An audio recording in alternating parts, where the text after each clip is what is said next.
Hey there, it's your pal Steve. It's a new day. Let's go see what's going on in the group. All right, Vince asks, riddle me this, my fellow cover band mates. How often do you add new songs to your song banks? How different are your set lists from gig to gig? 48 comments on this. This is from this morning. And let's see what some answers are. Jeff said I should add more than I do. I don't do the set lists. Set lists are stupid, he said. How do you know what people want to hear before you get there? Boy, there's a lot you could say about that, but and Mark said we've never repeated a song. Once we play a song, we never play it again. There's a lot of ways to handle this. Let's address his question.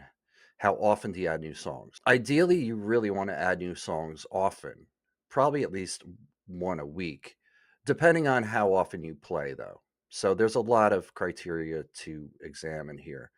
How often are you playing? Do you play the same venue all the time, or are you playing all over the place?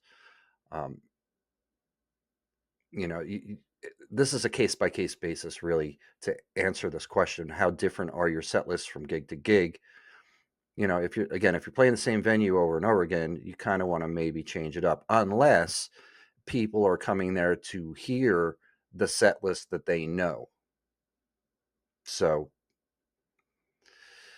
I like to keep it fresh for me, just because in the band, when you're keeping it fresh, it makes it a little bit more exciting and kind of freshens up everything else when you add some new material. But there, what's your answer? That Brit sound asks, sound checks. Do you play a song that is in your set list or one that is not in your set list? And Christopher said the first song of the set is the sound check. So this is provided you do get a sound check, that you have a good sound man or sound crew for your gig. Um, my suggestion would be to definitely play a song that's in your set list, and play a song that involves everybody in the band. In other words, if you have a keyboard player in your band and you have some songs where there's no keyboards, don't use that song. Pick a song that has keyboards. If you have multiple vocals in your band, pick a song that utilizes everybody's voice. So something that has a lot of harmonies, something where everybody is singing, so that you get to sound check everything, your um, your individual parts and the whole. You really want to get a good sound check for that. So definitely pick a song that's part of your show. Marianne asks, she said it's been a while since our last gig, and my bass playing fingers have gone soft. She has a gig on Saturday. Any suggestions for hardening up the fingers before the day, apart from nonstop practice? I'm a bass player myself, and I play at least 3 days a week, so I don't ever run into this. And I don't know any other suggestions that I would give other than practicing, because that's what's going to develop those calluses on your fingers and get it so it doesn't hurt. I'm not sure if she's talking about her left hand or her right hand or both. If you're using your right hand, you could use a pick to not have pain in your fingers picking on the bass. But other than practicing, that's it. Practice, practice, practice. David asks, what's more insulting for a wedding band, to not get a tip or to get a $50 tip for 6 people?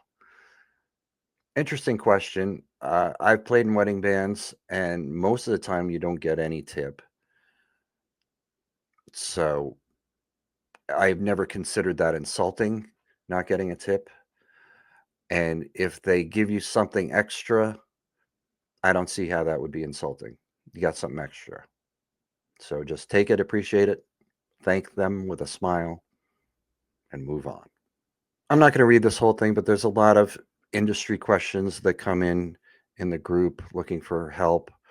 This guy, J. Paul Burton or Bertain, has asked about the point person for booking, and because they've changed over the last year and a half, he says. It's a good question, and I'm glad there was engagement on this.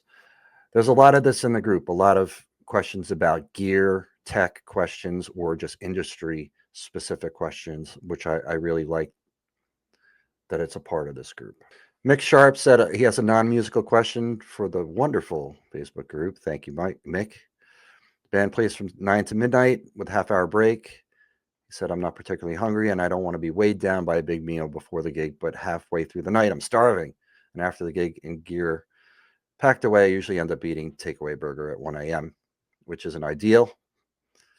So what are your gig day eating arrangements? For me, I don't like to be weighed down either on stage. So I eat generally an hour or so before gig time. And I play a 5-hour gig with a half-hour break on the weekends. And I eat on break, and I bring food with me and just use the microwave at the club and keep it light. I don't eat heavy on break either, just to keep myself from feeling overly hungry. Um, I do eat something. So you got to avoid that fast food. All right, that's it for today. Some good conversations in there. I'm just covering a few of them just to show you guys what's there and to put my own comments on it. But there's a lot more conversations in there. So check them out in the Cover Band Central Facebook group. If you're not a part of it, make sure you join. And we'll see you tomorrow.